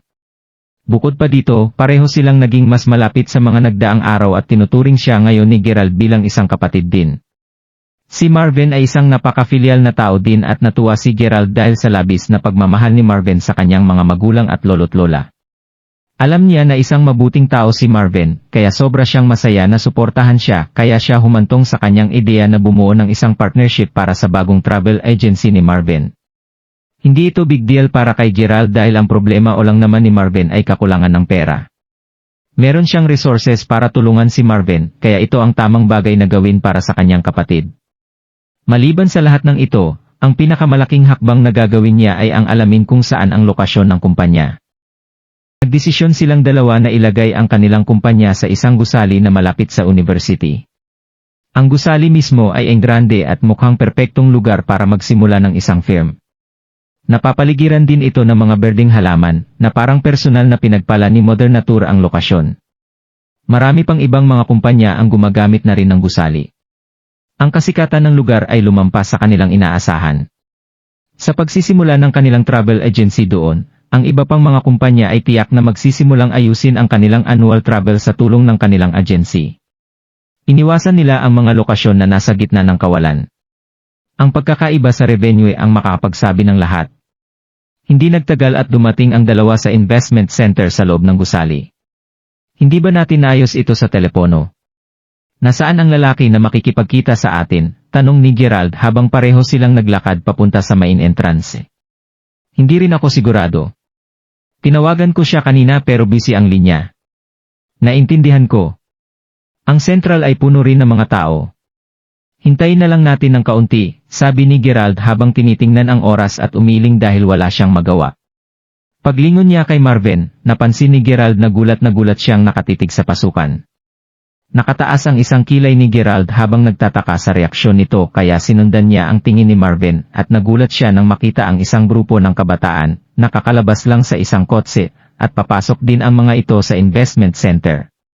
Ang isa sa mga babae ay nakahawak sa braso ng isang lalaki habang isinara niya ang pintuan ng driver sa likuran niya. Ang dalawa ay mukhang napakalapit at patuloy silang nakangiti ng masigla, patuloy silang nag-uusap habang papasok sila sa gusali. Dalawang iba pang mga babae ang sumunod sa likuran nila. May ilang mga group matches sa iba pang mga klase ngayong umaga, Rockwell. Sigurado ka bang ayaw mong sumali sa mga ito? Tanong ng isa sa dalawang babae. Haha, napakadali para sa kanya ang mga group matches. Professional ang ating Rockwell. Siyempre, hindi niya kailangang lumahok sa mga group fights. Sa kanyang kakayahan, makakapasok siya diretso sa finals na gaganapin ngayong gabi. Hindi ba tama ako? Sagot ng lalaki habang tumatawa. Totoo yan. Si Rockwell ang pinakaswerteng babae sa buong mundo. Nasa tabi niya si Jefferson, meron na siyang sariling training center, sagot ng ibang babae sa sobrang inggit. Wala ito. Training center lang ito. Kung sa bagay, ginagawa ko lang ang bagay na gusto ko, di ba Jeff? Sabi ni Rockwell na may isang matamis na ngiti sa kanyang labi. Tama ka? Pero bibigyan kita ng babala na ihanda ang iyong sarili, Rockwell. Ang mga training centers ay medyo saturated sa market dahil maraming iba pang martial arts. Hindi ako masyadong pamilyar sa taekwondo, pero ang magsasanay sayo ay ang aking kapatid. Nabanggit niya na ang kompetisyon sa mga taekwondo training centers ay medyo malakas din, kailangan kong gamitin ang ilang mga koneksyon ko para magawa ang trabahong ito, kaya kapag nagsimula na ang sesyon, siguraduhin mong masipag kang magsasanay sa aking kapatid, sagot ni Jefferson. Huwag kang mag-alala tungkol diyan. Alam ko na naman na competitive talaga ang market. Iyon ang dahilan kung bakit gusto kong malapit sa edifisyo ang training center. Sobrang dami ng mga tao dito. Ang lugar na ito ay, huwag na muna nating pag-usapan ang tungkol dito. Hahanapin ko lang muna ang kapatid ng kaibigan ko. Siya ang sales manager dito. Osage. Rockwell, sabi ni Marvin habang naglalakad mismo sa harapan niya. Ang pagkabigla niya nang makita siya kasama ang kanyang grupo dito ay kasing tingkad ng araw. Kaagad na binitawan ni Rockwell ang braso ni Jefferson nang makita si Marvin. Bago ang pangyayari na ito, sinabi na niya kay Marvin na kailangan niya ng kaunting space na malayo sa kanya. Ang kanyang dahilan ay maaaring magamit ni Marvin ang panahon na iyon para mapabuti ang kanyang sarili habang siya mismo ay nakatuon sa kanyang pagsasanay. Ito lang ang dahilan kung bakit pumayag si Marvin na bigyan siya ng mas maraming oras ng mag-isa. Gayunpaman, ang kanyang biglang napakalaking pagbabago sa pag-ugali sa kanya ay kitang-kita. Alam na ni Marvin ang katotohanan kung bakit patuloy siyang hindi pinapansin ni Rockwell, nang makita niya ang intimacy nila ni Jefferson.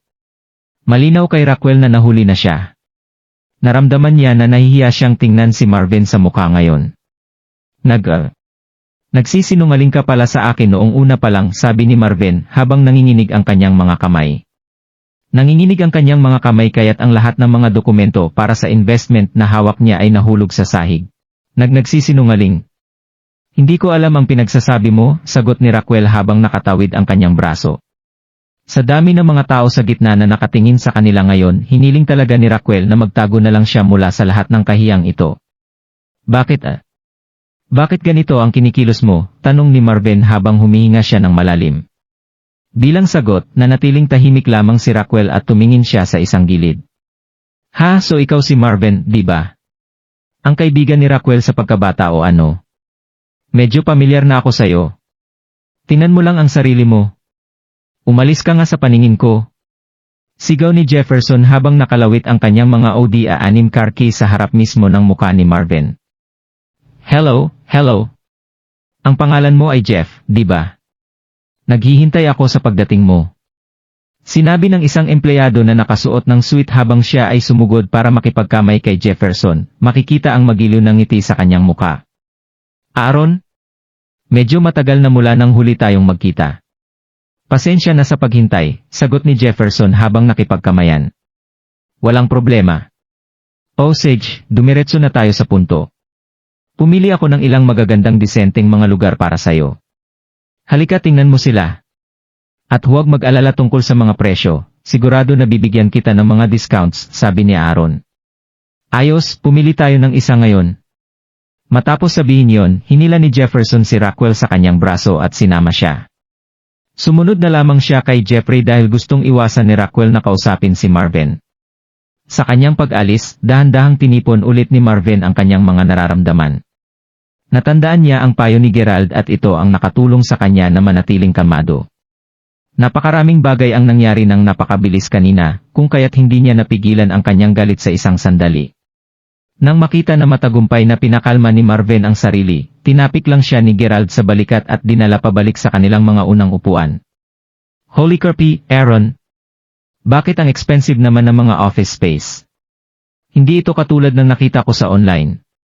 Hindi masyadong nagtagal bago marinig ang mga sigaw ni Jefferson mula sa malayo. Talaga, Jefferson? Iniisip mo ba talaga na napakamahal nito? Ipapaalam ko sa'yo na ang mga ito ang pinakamura dito. Medyo disente din ang placements nila. Pinakamura. Ang renta ay humigit kumulang $1,000,000 bawat taon. Nakawan mo na lang kami. Sumagot si Jefferson, makikita ng lahat ang pagkabigla sa kanyang muka. Masyadong mahal ito para kay Jefferson. Bagaman totoo na ang kanyang pamilya ay mayaman, mabilis na mawawala ang laman ng kanyang bank account kung talagang gagasta siya ng $1,000,000 upang mabayaran lamang ang upa. Si Raquel nagulat rin. Mula sa pagsasaliksik na nagawa niya sa online, ang office area rent ay karaniwang nagkakahalaga ng humigit kumulang $350,000 bawat taon. Inisip ni Raquel ang gastusin na iyon at nakalkula niya iyon kasama ang katanyagan ng edifisyo at ang katotohanan na malapit ito sa kanyang paaralan. Naisip niya na makakakuha siya ng magandang deal para dito. Hindi niya inakala na hindi umayon sa inaasahan niya ang kasalukuyan sitwasyon. $350,000 lamang ang naging pangunahing presyo ng renta. Tulad ng nangyari, ang mga lugar sa paligid ng gusali ay may mga renta na maaring lumampas sa $1,000,000. Sa sandaling iyon, tuluyang napagtanto ni Raquel na ang swerte lamang ay hindi sapat para sa kanya sa buhay. Ang buhay ay hindi ganoon kadali. $1,000,000 para lang sa renta. Isang panaginip yan. Wala talagang paraan na kaya kong bayaran iyon, Aaron, dagdag ni Jefferson habang kitang-kita pa rin ang kanyang pagkagulat. Humarap siya kay Raquel bago niya sinabi, maghanap na lang tayo ng ibang lugar, Raquel. Sobra talaga ito. Nadismaya si Raquel nang marinig iyon. Ang edifisyo ay isang tanyag na lugar, sikat sa pagkakaroon ng mataas na consumer rate.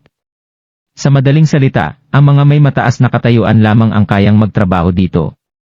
Medyo nasaktan ang pride ni Raquel nang makita niyang hindi pa umaabot sa pinakamataas na status. Gusto niya rin ang area na ito dahil malapit ito sa campus. Umaasa siya na mailagay niya ang kanyang training center dito. Makakatulong ito para makita pa ng publiko ang kanyang training center at gayon din ang kanyang ego. Hay!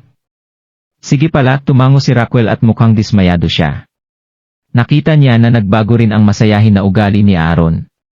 Mabilis siyang umalis hawak ang kanyang mga dokumento nang matapos sila sa kanilang pakikipag-usap. Alam ko. Pa rin, nais kong tumingin muna sa paligid ng lugar, sagot ni Raquel. Habang hindi niya kayang bayaran ang renta para sa isang unit sa lugar na ito, nais pa rin niyang tumingin sa paligid ng gusali. Kung tutuusin, ang isang batang babae ay maaaring managinip. Habang nagpatuloy ang grupo sa pagtambay sa paligid ng lugar, biglang narinig ang isang malakas na gulo na nagmumula sa dulo ng pasilyo. Ang isang naangkop na nasa hustong gulang na lalaki ay maaaring makita na naglalakad papasok sa gusali, at marami sa mga customer na naroroon ang bumati sa kanya nang magalang nang dumaan siya sa kanila. Hindi lamang ito isang regular na tao. Siya ang manager ng edifisyo. Iyon ang sikat na manager na edifisyo, si Alexander Brooks, paliwanag ni Jefferson sa tatlong batang babae. Kaya paano kung alam mo ang tungkol sa kanya? Ni hindi niya alam na mayroon ka. Napaisip si Rockwell sa sarili, malinaw na naguguluhan pa rin. Habang maraming tao ang tila nais na kausapin si Brooks, ang ginawa lamang niya ay iwagayway sila. Tila nagmamadali siya. Ang katotohanan na siya rin ay tumingin sa paligid ng pahiwatig na siya ay sinusubukan upang makahanap ng isang bagay o sinuman. Bigla na lang napansin ang pagtitig sa kanya ng 4 na bagets, at agad siyang tumakbo papunta sa grupo ni Rockwell. Pagkakita sa kanya na nagmamadaling lumapit sa kanila, kapwa sila Rockwell at Jefferson ay nasasabik sa kanilang sarili. Gino. Wadley, ipinagpapalagay ko. Hindi ba sumama si Crawford? Tanong ni Alexander na may paggalang ng ngiti habang nakatingin kay Jefferson. Agad na tumahimik ang lahat sa gusali, lahat silang nakatingin sa direksyon ng grupo. Gino. Wadley? Brooks, dapat nagkakamali ka. Ang pangalan ko ay Jefferson Brown. Sagot ni Jefferson, na mula ang muka sa sobrang kaba. Kahit si Rockwell ay nakakagat sa ibabang labi, pinagsisikapan na mapigil ang kanyang kaguluhan. Ha? Oh, humihingi ako ng paumanhin. Napagkamalan kitang iba, humingi ng paumanhin kay Alexander sa halip mahirap. Kanina pa nang makatanggap ng tawag si Alexander, naabisuhan siya na si Marvin Wadley ay isang mag-aaral mula sa Salford University na kaibigan din ni Crawfords. Dahil kasangkot si Gerald, binigyan ng direktang utos si Alexander mula sa direktor ng kanilang kumpanya na lapitan si Marvin na may lubos na respeto. Kayong mga bata ay kamukha ng mga mag-aaral mula sa Salford University. Dahil ang aking kliyente ay nagmula rin sa universidad na iyon, patatawarin mo ako sa aking pagkakamali sa iba, dagdag ni Alexander na may paumanhin ng ngiti sa labi. Oh? Anong pagkakataon? Bakit hindi mo sabihin sa akin kung sino ang iyong kliyente, Brooks? Baka sakaling makatulong ako, sabi ni Jefferson. Hindi pa rin siya makapaniwala na kasalukuyang nakikipag-usap siya sa manager ng edifisyo. Tiyak na pahabain pa ni Jefferson ang kanilang pag-uusap hanggat kaya niya. Tumango naman si Rockwell bilang pagsang-ayon. Kung sa bagay, marami rin siyang kakilala sa kanilang pamantasan. Pahalagahan ko yan. Ang hinahanap ko ay si Marvin Wadley. Nakita mo na ba siya sa paligid kahit saan? Tanong ni Alexander. Nang marinig ang kanyang mga salita, blangko ang isipan ni Rockwell. Ako. Humihingi ako ng paumanhin, maaari mo bang ulitin yon? Ang tanong ni Brooks ay gulat na gulat sa kanya na nagtaka pa siya kung binalaan niya ang pangalan. Marvin Wadley. Hinahanap niya si Marvin? Walang paraan sa impyerno. Mayroong isang pagkakamali. Sa katayuan ni Brooks, bakit gugustuhin niyang makipagkita kay Marvin? Siyempre. Hinahanap ko si Marvin Wadley. Pamilyar ka ba sa kanya? Paulit-ulit na Alexander. Pakiramdam na parang wala sa kanila ang talagang nakakaalam kung sino ang kanyang kliyente. Sa palagay ko ay nasasabik ako doon. Dapat ay tinawag ko na lang si Wadley. Bakit ko ipinapalagay na alam ng mga batang ito kung sino siya? Napaisip si Alexander sa sarili. Tulad ng paglabas niya ng kanyang telepono, maririnig ang natatanging tinig ni Marvin na tumatawag para sa kanya. Hindi na kailangang tawagan ako, Brooks. Nandito ako. Noon, tumayo na si Marvin mula sa kinaupuan niya at papalapit na sa kanila. Pagkatapos ay nakipagkamay siya kay Alexander bago sinabi, "Magandang araw, Brooks. Napag-usapan na namin sa telepono noong nakaraang araw. Sinubukan kitang tawagan ulit kanina ngunit hindi ka sumundo. Sobra akong humihingi ng paumanhin, Wadley. Kinailangan kong malutas ang ilang mga bagay sa paaralan ng aking anak na babae ngayon lang. Patawarin mo ang aking pagkabagot." Sa pagsasalita nito, Wadley, sinabi mo sa amin na maghanda ng ilang mga dokumento noong nakaraang araw. Narito ang lugar ng opisina na interesado ka, ang modelo ng showroom ng 4 ng outlet, sinabi ni Brooks habang naglabas siya ng ilang mga dokumento. Bago magpatuloy ng mas malayo, narito ang isang pangkalahatang pagkasira tungkol sa pagbabayad. Ang outlet at ang lugar ng tanggapan na pinagsama ay nagkakahalaga ng 35 milyong dolyar dahil binabayaran mo ang buong pag-upa ng pauna. Siniguro kung bibigyan ka rin ng ilang mga diskwento. Walang problema. Sa ngayon, magkakaroon muna tayo ng upuan bago talakayin ito ng mas malayo, sagot ni Marvin habang pinamunuan niya si Brooke sa gilid. Samantala, si Raquel ay nakatayo pa rin sa parehong lugar, kahit na siya ay hyperventilating ngayon. Pakiramdam niya ay naiwan na lamang ng kanyang kaluluwa ang kanyang katawan. Paano? Paano ito magiging? Bakit Marvin? Simula kailan siya naging ganito kaganda? Huwag paloloko ng mataba na ito, Brooks. Na para bang mayuubo niya ang 35 milyong dolyar na cash. Sinabi ni Jefferson na mukhang labis na nagdududa. Yeah, kilala namin siya, Brooks. Tiyak na hindi niya kayang bayaran ang dami ng pera. Sinasayang mo lang ang oras at lakas mo sa pakikipag-usap sa kanya. Dagdag ni Raquel, kitang-kita na naguluhan. Hey, kayo ang nagkakamali. Kung hindi mo alam, ang Salford Star Travel Agency ni Gwadley ay mayroon ng higit sa 200 mga proyekto na nilagdaan. At ang mga numero ay patuloy na tumataas. Sinuri din namin ang kanilang pondo, at mayroon silang halos 8 milyong dolyar na halaga sa kapital, paliwanag ni Alexander habang nakangiti. Tapat ba nila akong tinanggap bilang isang tanga? Na para bang nagkakamali ako tungkol sa isang bagay tulad nito? Nakakatawang mga bata. Napanood ng grupo sa purong lagim habang nilagdaan ni Marvin ang kontrata kay Alexander. Sa tapos na, kaagad na yumuko si Alexander kay Gerald na tahimik na nanonood sa gilid sa buong oras na ito. Ang pagkakita rito ay nagpalakas lamang sa kahiyan ni Raquel. Gusto lang niyang magrenta ng lugar ngunit wala siyang pera upang magawa ito. Si Marvin naman ay bumili lamang ng 2 buong unit ng sabay-sabay. At isiping ang kanyang ahensya sa paglalakbay ay lumagda na sa higit sa 200 mga proyekto. Ano na nga ba ang nangyayari? Sa pagsig ng kontrata, nagpasya sina Gerald at Marvin na oras na para umalis. Hindi na rin naglakas loob si Jefferson na tumingin sa kanya, na pinili lamang na panatilihing mababa ang kanyang ulo. Si Raquel mismo ay nag-aatubili na tanggapin lamang ang napakalaking pagkatalo na ito. Pagkatapos ay tinakbo niya si Marvin bago tanungin, Marvin.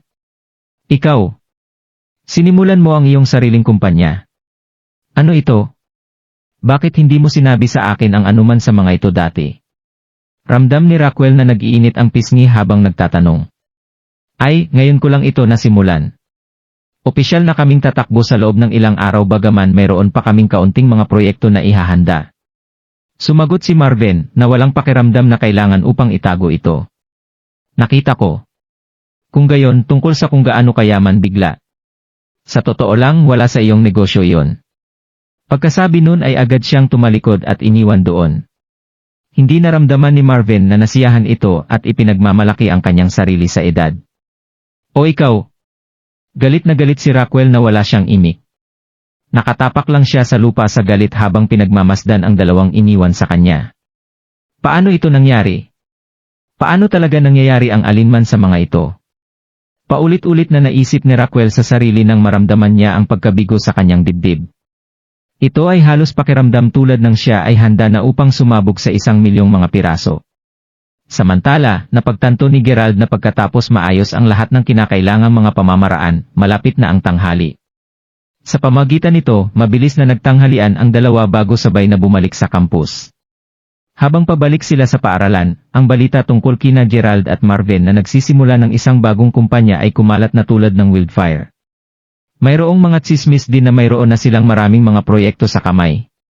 Kahit na ang 2 ay hindi pa bumalik sa klase, lahat ng kanilang mga kamag-aral ay pinag-uusapan na tungkol dito, at lahat ng ingay na ginawa para sa isang napakalaking kaguluhan. Sandaling binuksan nilang 2 ang pinto ng klase, agad silang sinalubong ng sabay na hiyawan at hiyawan. Gerald. Marvin. Saan kayo nagpunta pareho? Tinanong ang ilang mga magagandang batang babae, habang pinalilibutan nila ang duo, habang sinusubukan ang kanilang pinakamahirap na magpukaw ng isang pag-uusap. Lahat sila ay nakatingin kay Gerald na parabang sinusubukan nilang akitin siya. Kung tutuusin, napaisip ng lahat na si Gerald ang nagbigay ng kamay dito kay Marvin. Habang totoo na si Marvin ang direktor ng kumpanya, ang kanyang pangunahing pondo ay nagmula lamang kay Gerald. Ito ang dahilan kung bakit sinusubukan ng mga batang babae na makapasok sa magagandang libro ni Gerald. Ang katayuan ni Marvin ay tumaas din ng malaki, at ilan sa kanyang mga kamag-aral ang lumapit sa kanya upang subukan ang swerte sa pag-uusap sa kanya. Habang ang lahat ay tuwang-tuwa sa paligid ng dalawa, sina Isabelle at Stella ay may ganap na kabaligtaran na reaksyon. Pareho sa kanila ang nagpadilim ng mga ekspresyon sa kanilang mga mukha. Kung sa bagay, binuli nila si Gerald nang hindi nila alam na mayaman siya. Ngayong biglang sumikat si Gerald ng popularidad, nagsisimulang magpanik si Isabelle nang lumingon siya kay Fabian. Noon, maraming tao ang may gawin na palibutan si Fabian pagdating ng recess. Gayunpaman, ngayon wala ring nakatayo malapit sa kanya. Nang makita iyon, kinuha ni Isabelle ang pagkakataong lumakad sa kanya bago tinapik siya ng marahan sa balikat. Malinaw na si Trayan ay parin na trauma sa kahiyan mula sa kaganapan ng pagpapahalaga ng donor, kaya't si Isabelle ay nakatayo malapit sa kanya upang matiyak na mananatiling kalmado siya. Nandito ba si Fabian? Tanong ng isang batang babae na nakatayo sa pintuan ng asul. Siya ay... Anong problema? Tanong ni Isabelle. Oh, sinabi sa akin ni Ginang South na yayain ko siya na lumahok sa kompetisyon ngayong gabi. Gusto niyang gumanap din si Fabian. Sagot ng dalaga. Oh? Magaling yan. Nahuli mo ba yan, Fabian? Hinihiling ka ng paaralan, masayang pasayahin ni Isabelle. Ang tanging sagot na nakuha niya sa kanya ay isang bahagyang tango. Nang makita ang kanyang kawalan ng tugon, pagkatapos ay bumagsak si Isabelle sa kanyang mesa bago bulalas, hoy, lahat. Ang pagsali ni Fabian sa laban sa taekwondo ngayong gabi. Siguraduhin na pumunta doon mamaya upang aliwin siya. Ay wow, pagbati Fabian, sigaw ng karamihan sa kanilang mga kaklase. Pagkatapos ng lahat, habang malinaw na may pera si Gerald, si Fabian ay isang napaka-impluensyang figura sa kanilang universidad. Dahil ang lahat ay nais na makita siyang gumanap din, lahat sila ay nagsimulang magtungo sa estadyum ng paaralan. Tayo na din, Gerald. Karaniwan ang nagtutungo at umuupo ang mga klase sa estadyum. Sigurado, sagot ni Gerald. Kung sa bagay, nais niyang manood din ng totoo. Palagi niyang pinangarap na maging isang martial arts master nang siya ay mas bata. Bagaman dahan-dahang nagmatura si Gerald habang siya ay tumatanda, sa pagbibigay ng kanyang pangarap sa pagkabata, nasisiyahan pa rin siya sa panonood ng mga pagganap ng martial arts. Bukod, kahit may laban si Fabian kay Gerald, hindi talaga nagtampo si Gerald sa kanya. Ang lahat ng mga kadahilanang ito ay kung bakit handa pa ring sundin ni Gerald ang natitirang klase upang suportahan siya. Sa oras na makarating sila doon, medyo masikip na ang estadyum. Gayunpaman, dahil naimbitahan si Fabian na sumali, si Gerald at ang kanyang mga kamag-aral ay binigyan ng mga pwesto sa harap na hilera upang lalo silang magsaya para sa kanya. Pagkatapos ng lahat, ito ay matapat na isang napakagandang okasyon, at ang mga nasabing okasyon ay nangangailangan ng malalaking madla at malakas na tagay para sa mga kampeon tulad ni Fabian. Habang naglalakad si Gerald patungo sa hilera ng mga pwesto na nakalaan para sa kanyang klase, napansin niya ang dami ng mga katunggali na nakikilahok. Pati sina Maya at Warren ay nandoon din. Ang isang nakakagulat na bagay para sa karamihan ng mga mag-aaral sa estadyum, ay ang katunayan na ang parehong Warren at Wyatt ay magkatabi na nakatayo, bawat isa ay nakasuot ng uniforme ng taekwondo. Ang higit na nakakagulat ay ang katotohanan na habang ang lahat mula sa klase ni Warren ay nakahawak sa mga palatandaan habang malakas na pinapagalak siya, hindi gaanong marami ang nagpapalakpak kay Wyatt. Ginawa nitong halatang-halata na alam ng kanilang klase kung gaano talaga kahusay si Warren. Habang nag-iinit si Fabian, nasulyapan niya si Warren na nagresulta sa agarang paggulat niya. Siya! Nandito siya, gulat na sabi ni Fabian. Nasa sandaling iyon din nang mapansin ni Warren ang pagkakaroon din ni Fabian. Parehas siyang gulat na gulat kay Fabian habang ang dalawa sa paglaon ay lumakad sa isa't isa. Ikaw! Ang kampeon ng koponan ng Youth Taekwondo ng Sunidale, tama. Napanood ko ang pambansang laban mo noong nakaraang taon. Sinabi ni Fabian, paggalang na makikita sa kanyang mga mata. Ako yan, at nakakuha ka ng pangalawang pwesto sa laban ng Salford Youth Taekwondo ngayong taon, hindi ba? Narinig ko na ito ay isang malapit na spar at maaari mong madaling napunta sa pagiging kampeon din, sagot ni Warren, medyo nagulat pa rin nang makita siya roon. To think na pareho silang inanyayahan ng paaralan na gumanap. Hindi nagtagal ang ibang mga patimpalak at madla ay nagsimulang maghanap sa kanilang direksyon matapos mapagtanto na ang dalawang dalubhasa sa martial arts ay nag-uusap. Yeah! Naaalala ko na nakakuha ka rin ng medyo mataas na ranggo sa mga nasyonal. Sabihin sa katotohanan, palaging nais kong makipagtalo sa iyo. Mukhang ito ay magiging isang magandang pagkakataon na gawin iyon, sabi ni Fabian habang nakatingin kay Warren, isang pahiwatig ng pagiging mapagkumpetensya sa kanyang boses. Narinig iyon, ngumiti si Maya kay Warren, malinaw na mayabang sa kanya. Pagkatapos ng lahat, hindi lamang siya isang ganap na kaakit-akit na prinsipe, mayroon din siyang mahusay na reputasyon sa buong mundo para sa kanyang mahusay na mga kasanayan sa taekwondo. Ang pagkilala ng kahit na ang mga tao mula sa ibang bansa ay nagsilbi lamang upang higit na humanga si Maya kay Warren. Totoo nga, sagot ni Warren, isang malambot na ngiti sa labi. Nang marinig ang kanilang kahilingan na mag-spar, kaagad na inaprubahan ng pangkat ng samahan ang mungkahi. Pagkatapos ng lahat, dalawang superior martial artist na nakikipaglaban-laban sa bawat isa ang tiyak na magiging highlight ng kaganapan. Ang kampeon ng Sunidal kumpara sa unang runner-up sa Salford. Ito ay tiyak na magiging palabas na talaga. Kahit na ilang ng mga kalahok ay naipom para sa spar, pakiramdam ng mas maraming fered ngayon upang ibigay ang kanilang lahat sa kanilang huling mga tugma. Habang patuloy na nakatuon si Gerald sa kompetisyon, naramdaman niyang hinihimas siya ni Siko. Kapatid Gerald, tingnan mo kung sino ang nakaupo doon. Paglingon sa direksyon na tinuro ni Marvin, nagulat si Gerald nang makita na kapwa nanonood din ng laban sina Jasmine at Mandy. Kulayan mo akong nagulat. Hindi ko akalaing nandito rin sila. Tulad ng dati, ang dalawang batang babae ay nagtago ng kanilang sarili sa isang sulok ng estadyum, tumanggi na makihalubilo sa sinuman. Hindi nagtagal nang mapagtanto ni Jasmine na nakatitig sa kanya si Gerald. Para sa isang maikling sandali, kapwa sila ni Gerald ay nakipag-eye contact. Gayunpaman, mabilis niyang kinumot ang kanyang mga mata bago muling tumingin. Pagkakita nito, hindi rin natuloy ang pagtitig sa kanya ni Gerald. Sabihin mo Gerald, nagtataka ako kung napansin mo ito. Ano nga ba ang tinukoy mo?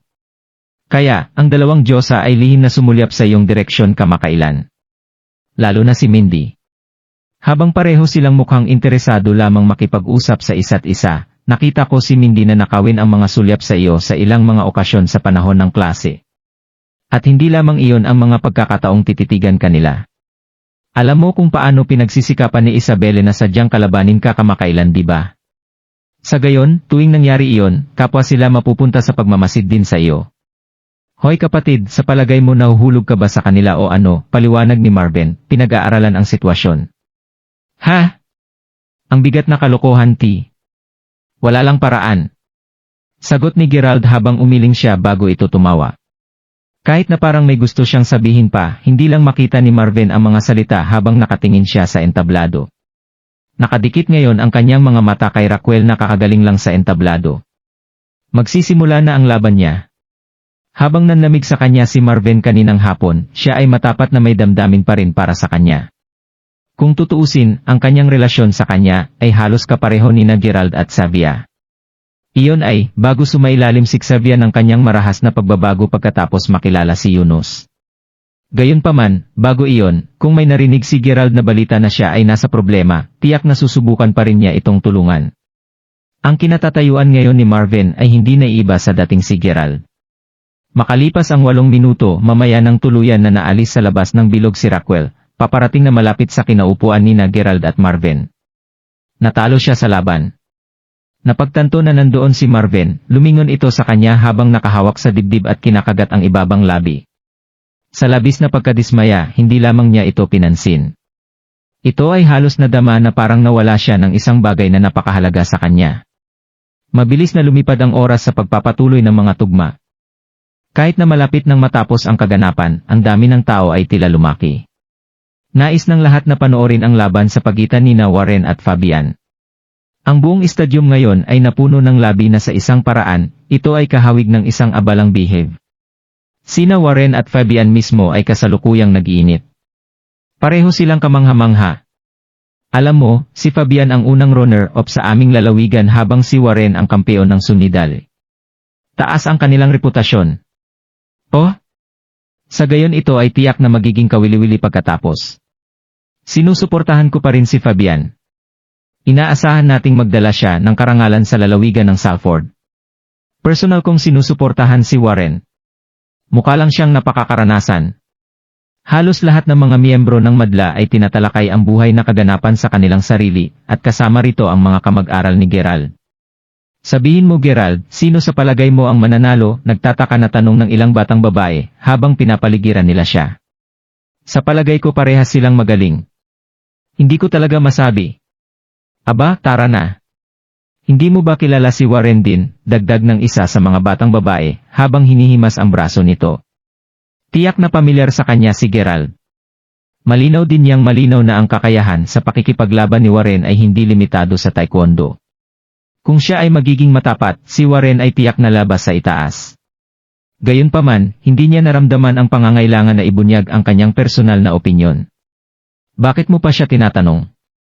Na para bang may nalalaman siya tungkol sa taekwondo?